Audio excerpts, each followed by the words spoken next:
هاعمل معاكم النهاردة شوية عدس بس إيه، حاجة كده من الآخر. هاعمله معاكم بطريقة حلوة أوي وطعمه أكتر من رائع. هنعمل فيه شوية تكات بسيطة كده هتاخد العدس ده في حتة تانية خالص. يلا بينا نعمله مع بعض على طول. بس لو أول مرة تشوفوني أنا جيهان عزب. إذا عجبكم الفيديو ما تنسوش تعملوا له لايك وشير، وإذا كنتم جداد على القناة يسعدني اشتراككم ووجودكم معايا فيها. في حلة على النار هنحط معلقة كبيرة حلوة كده من السمنة، وهنحط عليها بصلة كبيرة أو بصلتين صغيرين قطعتهم مكعبات متوسطة، وجزرة أو اتنين برضو قطعتهم شرايح متوسطة. قطعوهم أي تقطيعة مش فارقة. وهنحط عليهم كمان 4 أو 5 فصوص من التوم، قسمتهم بس نصين عشان يطلعوا ريحتهم. واختياري للي حابب هنحط 1 أو 2 من الفلفل الحار. هنشوح بقى الكلام ده كله على نار هادية تقلبتين كده ولا حاجة، وبعدين هنحط عليهم العدس بعد ما غسلته كويس قوي وصفيته، ونكمل بقى تشويحهم. عايزينهم يتشوحوا شوية حلوين مع بعض كده على نار هادية، بس من غير ما لونهم يغير. هنتبلهم بقى بنص معلقة صغيرة من الملح والكزبرة الناشفة والكمون، ورشة بسيطة قوي من الفلفل الأسود.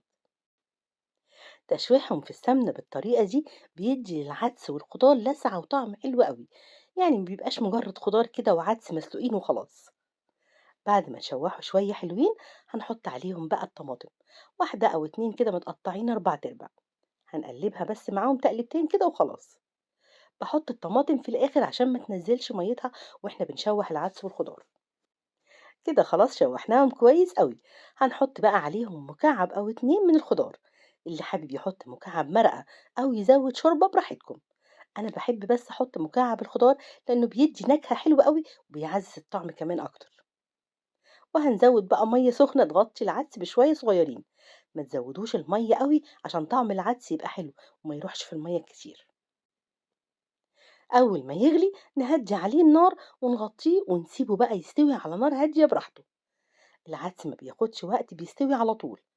نبص عليه كده ونشوف الخضار، لو لقيناه مستوي بالشكل ده نقفل عليه على طول.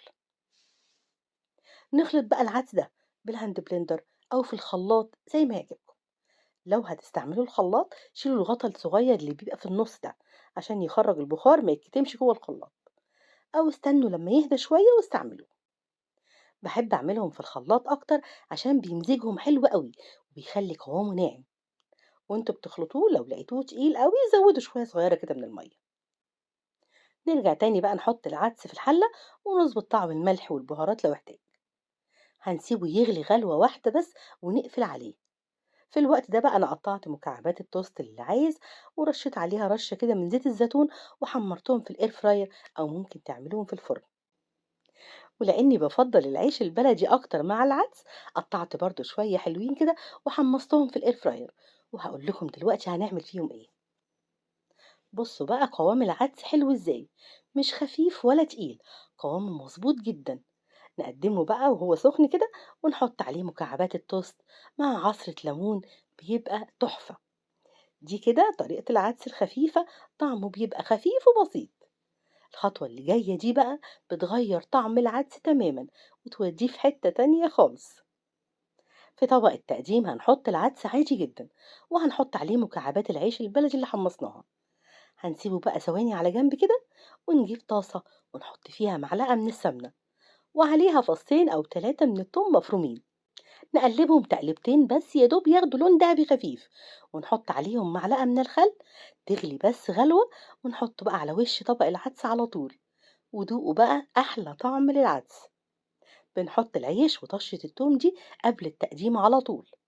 نقدمه بقى مع بصل أخضر، ونحط برضو ليمون كده شوية حلوين على البصل، بيبقى رائع. جربوه وبألف هنا على قلوبكم مقدما. إذا عجبكم الفيديو ما تنسوش تعملوا له لايك وشير وتفعلوا زر الجرس عشان يوصل ليكم إشعار بأي فيديو جديد هنزله. وأشوفكم على خير.